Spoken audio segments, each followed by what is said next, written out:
नमस्कार। सोच के देखिए कि सिर्फ एक खोज, धातु का एक टुकड़ा, कैसे एक पूरी सभ्यता के जीने, लड़ने और सोचने के तरीके को हमेशा हमेशा के लिए बदल सकता है। आज हम ठीक यही कहानी समझने वाले हैं कि कैसे लोहे ने प्राचीन भारत को एक बिल्कुल नया आकार दिया। देखिए, इतिहास ना कोई सीधी लकीर नहीं है। ये असल में टेक्नोलॉजी में आए बड़े बड़े बदलावों की एक सीरीज है।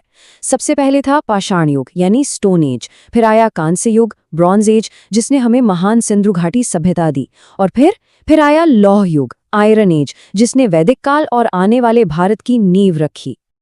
तो आज की हमारी ये पूरी चर्चा एक बिफोर और आफ्टर की कहानी है। एक महान तकनीकी क्रांति से पहले क्या था और बाद में क्या हुआ। हम आर्यों के आने से शुरुआत करेंगे, फिर उस एक पल को देखेंगे जिसने सब कुछ बदल दिया, और फिर ये जानेंगे कि कैसे इकोनॉमी, पॉलिटिक्स और समाज पूरी तरह से बदल गए। तो चलिए कहानी के पहले हिस्से में चलते हैं और उन लोगों से मिलते हैं जिनके नाम पर इस पूरे युग का नाम पड़ा। तो सबसे पहला, सबसे जरूरी सवाल, आखिर ये आर्य कौन थे जिनके साथ पूरा का पूरा वैदिक काल जुड़ा हुआ है। तो ये आर्य थे कौन? देखिए, जो सबसे ज्यादा मानी जाने वाली थियरी है वो हमें सेंट्रल एशिया के विशाल घास के मैदानों यानी स्टेपीज की ओर ले जाती है। माना जाता है कि ये लोग कुशल घुड़सवार और पशु पालने वाले थे। ये जो भाषा बोलते थे उसी से आगे चलकर संस्कृत बनी, और लगभग 1500 ईसा पूर्व के आसपास ये लोग अपने घोड़ों और रथों के साथ एक के बाद एक लहरों में भारतीय उपमहाद्वीप में आए। अच्छा, सवाल ये है कि हमें ये सब पता कैसे चला? तो इसका जवाब मिलता है हमें प्राचीन ग्रंथों में छुपे भाषाई और पुरातात्विक सुरागों से, जैसे कि ऋग्वेद और ईरान के ग्रंथ अवेस्ता। इन दोनों ही ग्रंथों में कई शब्द और देवता एक जैसे हैं, जो एक कॉमन विरासत की तरफ इशारा करते हैं। अब हम इस कहानी के सबसे अहम मोड़ पर आते हैं। वो एक लम्हा, वो एक खोज जिसने वैदिक काल को हमेशा के लिए दो हिस्सों में बांट दिया।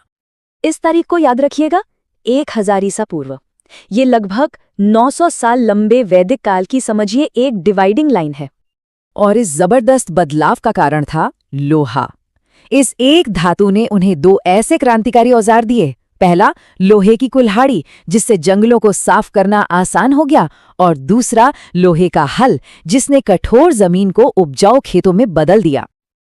और बस इसी एक खोज ने वैदिक काल को दो बिल्कुल अलग अलग दुनियाओं में बांट दिया। 1000 ईसा पूर्व से पहले का समय था ऋग्वैदिक काल, जो चरवाहों और घुमंतू जीवन का युग था, और इसके बाद आया उत्तर वैदिक काल।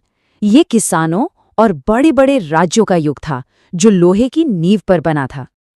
तो चलिए अब इस बिफोर और आफ्टर की तुलना करते हैं और देखते हैं कि अर्थव्यवस्था और राजनीतिक ढांचे में कितने जबरदस्त बदलाव आए हैं। ये बदलाव बहुत ही गहरा था।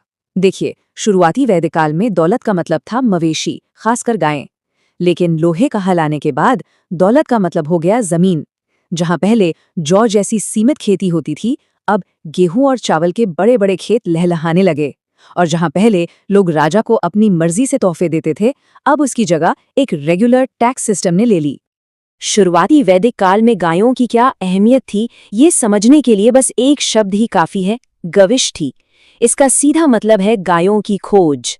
लेकिन मजे की बात यह है कि ये शब्द अक्सर लड़ाइयों या युद्ध के लिए इस्तेमाल होता था। इससे साफ पता चलता है कि मवेशी उनके लिए कितने ज्यादा कीमती थे। जब भी अर्थव्यवस्था बदलती है तो राजनीति भी बदलती है। पहले समाज का आधार था जन यानी कबीला, और राजा उस कबीले का रक्षक होता था। लेकिन जब लोग खेती करने लगे और एक जगह बस गए, तो कबीले की जगह जनपद ने ले ली, यानी एक इलाका या टेरिटरी। अब राजा कबीले का नहीं बल्कि एक क्षेत्र का शासक था, और पुरानी कबीलाई सभाओं की जगह एक ज्यादा ऑर्गेनाइज्ड राज व्यवस्था ने ले ली। तो अर्थव्यवस्था और राजनीति तो बदल गई। अब देखते हैं कि इन बदलावों ने सामाजिक ढांचे को, मतलब समाज को, कैसे एक नया रूप दिया, जिसमें महिलाओं की स्थिति से लेकर समाज की बनावट तक शामिल है। और यहाँ एक बहुत ही दिलचस्प बात सामने आती है, जो शायद थोड़ी हैरान करने वाली हो। शुरुआती वैदिक काल में महिलाओं का दर्जा समाज में काफी ऊंचा था। वो राजनीतिक सभाओं में हिस्सा ले सकती थीं, उन्हें शिक्षा का अधिकार था, और वो अपना जीवन साथी भी खुद चुन सकती थीं। बाल विवाह या सती प्रथा जैसी कुरीतियां उस समय नहीं थीं। समाज की नींव ही बदल गई थी। जहां एक तरफ शुरुआती वैदिक समाज काफी हद तक बराबरी पर आधारित और लचीला था, वहीं दूसरी तरफ उत्तर वैदिक काल में एक ज्यादा जटिल और बटा हुआ समाज उभरा। यहीं से वर्ण व्यवस्था की शुरुआत हुई, जिसने समाज को अलग अलग स्तरों में बांट दिया। तो आखिर में चलिए इन सब बातों को जोड़ते हैं और देखते हैं कि उत्तर वैदिक काल में हुए इन बदलावों ने कैसे भारतीय इतिहास के अगले बड़े अध्याय के लिए मंच तैयार किया। ये ना एक तरह का डोमिनो इफेक्ट था। लोहे की तकनीक से खेती में बढ़ोतरी हुई और जनपद बने, यानी छोटे छोटे राज्य। फिर इन जनपदों ने आपस में लड़ाई की और बड़े बड़े महाजनपद बने। और इसी सामाजिक और राजनीतिक उथल-पुथल के बीच से बौद्ध धर्म और जैन धर्म जैसे नए विचारों का जन्म हुआ, जिन्होंने भारत की सोच को हमेशा के लिए बदल दिया। जैसा कि एक इतिहासकार ने कहा है, लोहे की खोज ने सब कुछ बदल दिया। अर्थव्यवस्था बदल गई, राजनीति बदल गई, समाज बदल गया, यहाँ तक कि उनका धर्म भी बदल गया। एक वाक्य में इस पूरी कहानी का सार है, और ये एक ऐसा सच है जो हमेशा सच रहेगा। टेक्नोलॉजी समाज को हमेशा एक नया आकार देती है। और ये पूरी चर्चा हमें एक आखिरी लेकिन बहुत बड़े सवाल पर लाकर छोड़ देती है। हमारे आज के दौर की लोहे जैसी खोज क्या है? वो कौन सी टेक्नोलॉजी है जो आज हमारी दुनिया को ठीक उसी तरह से जड़ से बदल रही है? इस पर सोचिएगा जरूर। सुनने के लिए धन्यवाद।